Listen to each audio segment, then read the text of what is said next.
They said she would never wake. 6-year-old Maddie lay in a coma for weeks, silent and unresponsive, with no medical explanation. Specialists gave up. The machines fell quiet. Her mother, Clare, clung to hope, armed with nothing but lullabies and love. And then, one night, a strange little girl appeared in the hospital, barefoot, pale, dressed in a patient's gown. No one knew her name. No one knew where she came from. When she began to sing the same lullabies Clare had written but never shared with another soul, everything shifted. What the mysterious child revealed next would force Clare to confront a past she had buried deep and face a secret she had never intended to uncover. Who was this girl, and why had she come? Please stay with us until the end to find out. And if you're listening, subscribe to our channel and let us know what country you're tuning in from. The clock on the wall glowed 2:14 a.m., green digits blinking faintly in the dim hospital room. The air was thick with antiseptic and stillness. Machines hummed and beeped steadily, but without urgency, just waiting. On the bed lay 6-year-old Maddie Rhodes, wrapped in a soft purple blanket sprinkled with tiny rainbows. Her small chest rose and fell. Her skin was pale, lips cracked and dry. Brown curls spread lifelessly across the pillow. She had been in a coma nearly 3 weeks. One moment, she was on stage at her school recital, her sweet voice lighting the auditorium as she sang, "You Are My Sunshine." The next, she collapsed into her mother's arms and never woke again. Doctors called it psychogenic non-epileptic unresponsiveness, a diagnosis with more questions than answers. No trauma, no infection, no brain bleed, just stillness. Clare Rhodes, Maddie's mother and a gentle elementary school music teacher, never left her side. She slept curled in a recliner, ate cold toast, and hummed lullabies through tears. They told her to prepare herself. They told her she had done everything she could. But Clare hadn't told the whole truth. And deep down, she feared Maddie's silence wasn't just medical. She feared it was emotional, that it was born of a pain Clare had never meant to pass on. One afternoon, a well-dressed man with silver hair and a private jet walked into the hospital room. Nathaniel Briggs, a biotech billionaire, had read about Maddie's case. He offered Clare a fully funded placement at his elite neuroscience institute in Atlanta. "It's a place of hope," he told her, "a place where science and miracles meet." Desperate, Clare agreed. Machines blinked in cold, mechanical rhythm. Electrodes buzzed softly under the glow of sterile lights. Maddie's fragile head was wrapped with wires, her small body unmoving beneath the weight of technology. Every day, a new specialist arrived with confident smiles and fresh theories. Every night, they left with the same quiet shake of the head. No response. No signs of waking. And when Nathaniel Briggs, the man with all the promises, stopped visiting altogether, when even the doctors began lowering their voices and using phrases like permanent state and prepare for long-term care, Clare felt more abandoned than ever. No miracles, no breakthroughs, just silence. So Clare turned to the one thing science could not touch. She sang, for her daughter, for herself, for whatever might still be listening in the stillness.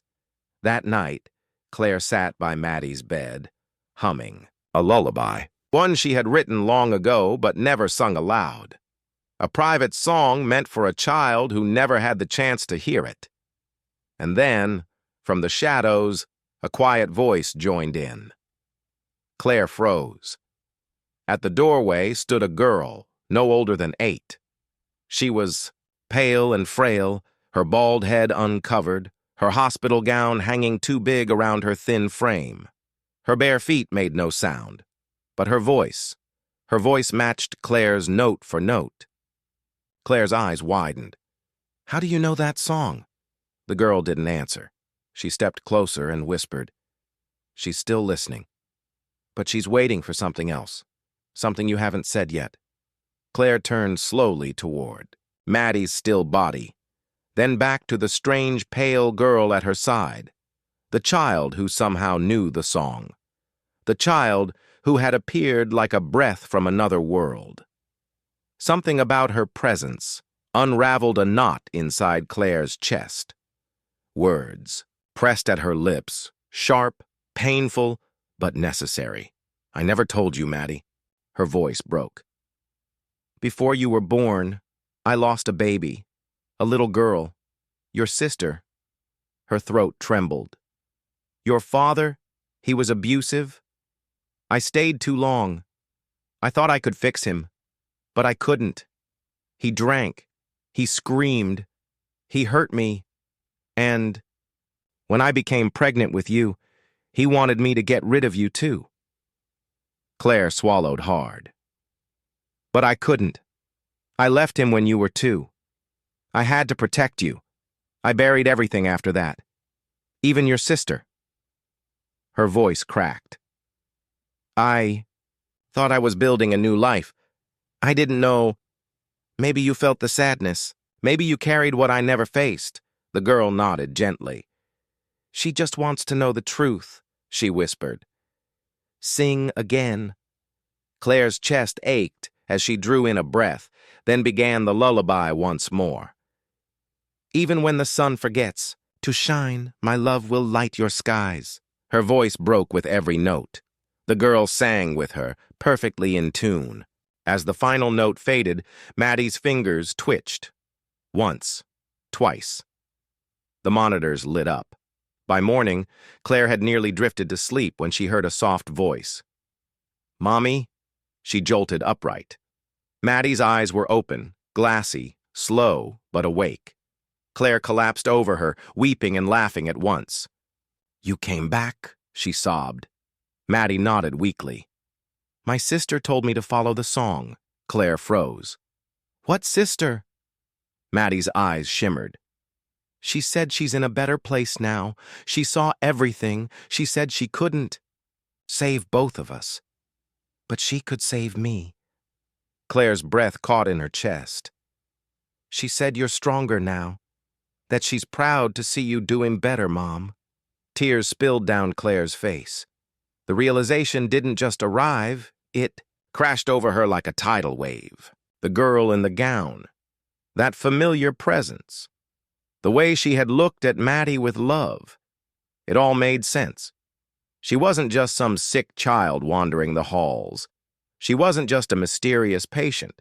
She was Claire's first daughter. The one she had lost before Maddie was born.